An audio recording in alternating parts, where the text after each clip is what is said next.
Bonjour, nous sommes le 2 septembre 2022 et on se retrouve pour un nouveau point de situation en Ukraine.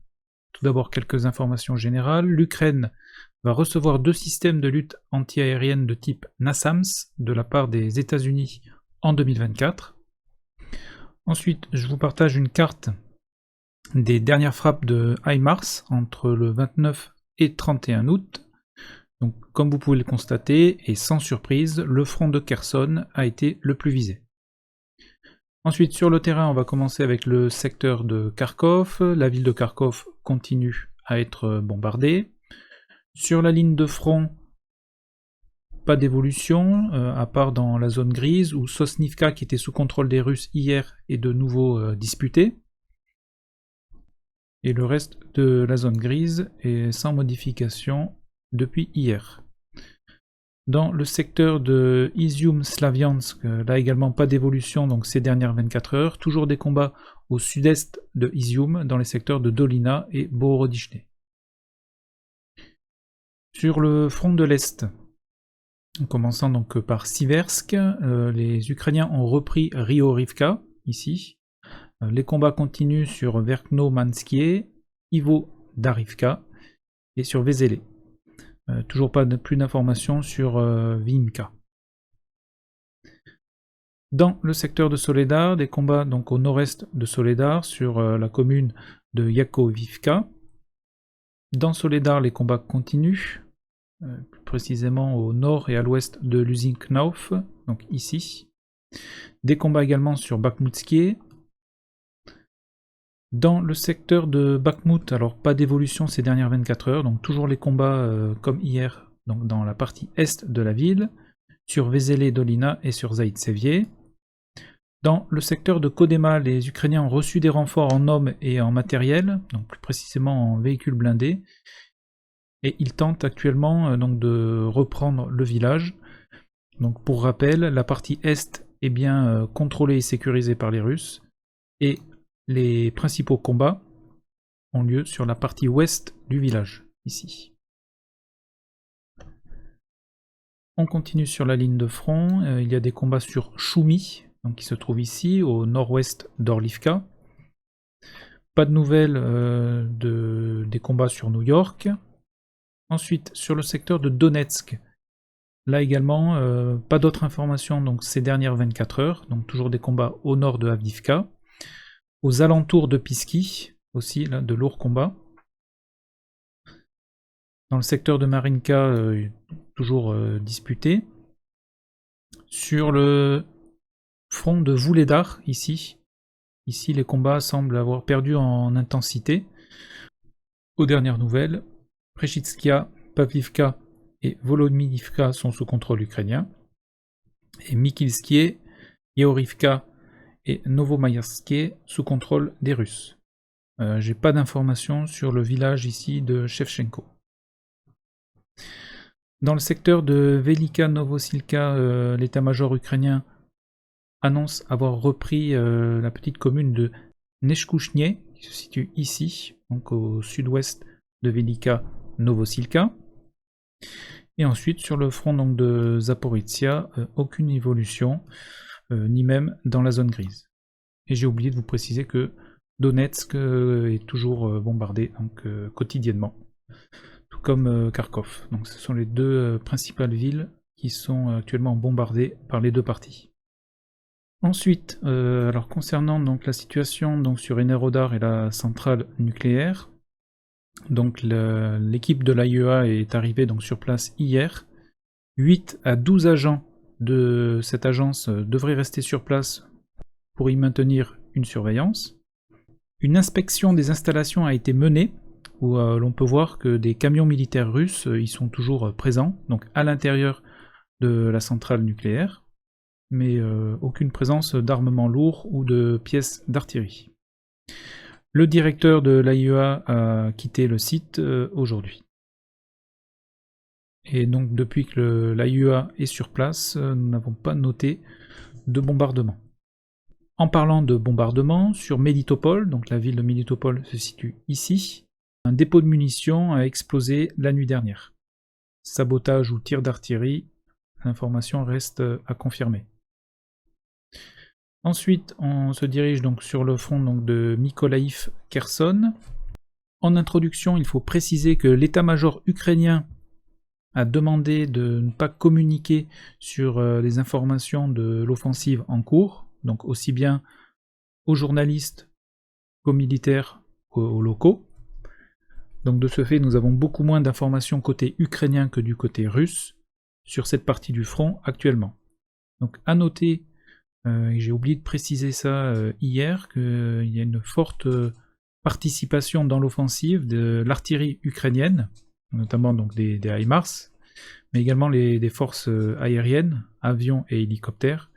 Et également, nous avons pu voir de nouvelles vidéos des drones Bayraktar TB2 qui détruisent des unités russes ici sur ce front. Alors, sur la ligne de front, dans le nord, alors j'ai pu également mettre à jour du côté donc, des Russes les unités qui étaient présentes sur la ligne de front, donc on verra ça au fur et à mesure.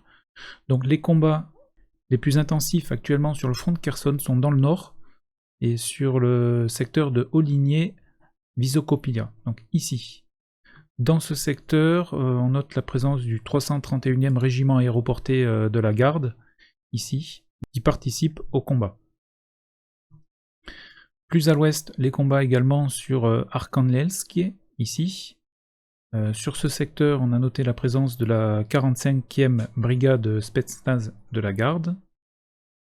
C'est donc actuellement le secteur où les combats les plus intenses ont lieu. Pour l'instant, il n'y a pas d'évolution sur des gains ou des pertes territoriales dans ce secteur. On se dirige ensuite dans le secteur de David Hybride. Donc les combats continuent et les Ukrainiens maintiennent toujours leur position sur Soukil-Stavok et également sur Kostromka. Les combats se prolongent sur le village de Broussinskie, qui se situe ici. Dans ce secteur, côté russe, on note la présence de la 205e brigade de fusiliers motorisés. On continue sur la ligne de front. Alors l'attaque ukrainienne sur Sniorivka n'a pas permis à ces derniers de reprendre le contrôle de la ville.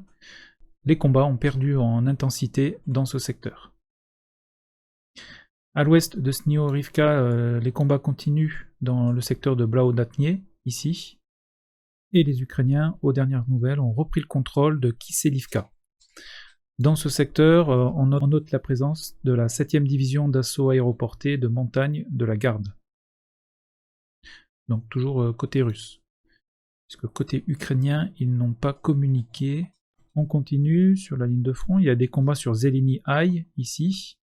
Les deux villages au nord sont Ternivy-Pody et Lyubio-Mirivka restent sous contrôle des Ukrainiens. Et on note la présence des Russes sur le village de Barvinok. Dans la partie centrale, ici, donc toujours des combats dans le secteur de Blaodatnie. Donc attention, il y a deux villages qui portent le même nom.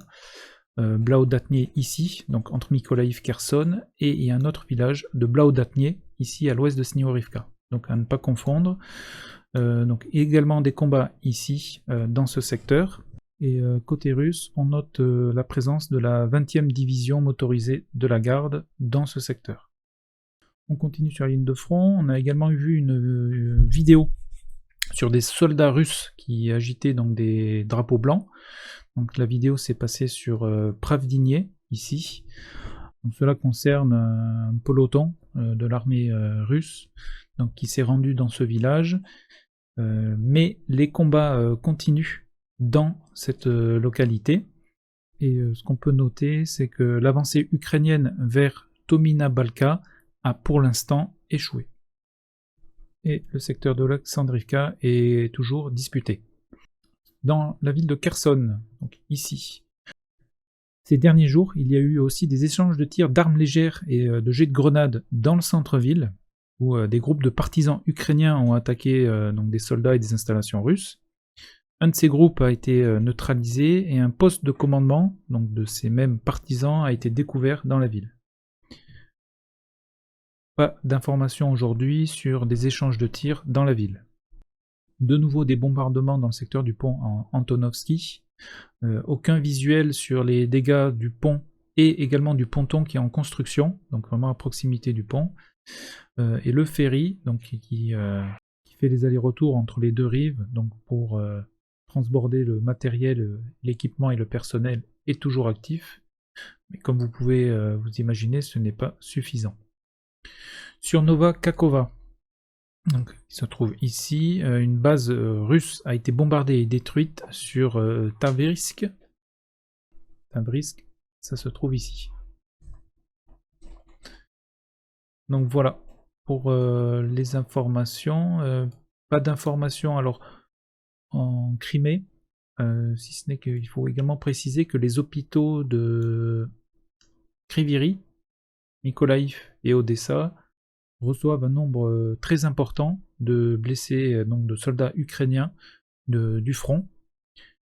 Une collecte de dons du sang a même été organisée sur Odessa, et une journée de deuil a été observée du côté de la région, dans la région de Transcarpathie, qui est ici, donc à la frontière avec la Hongrie, qui a donc une minorité magyare, ce sont donc des Hongrois.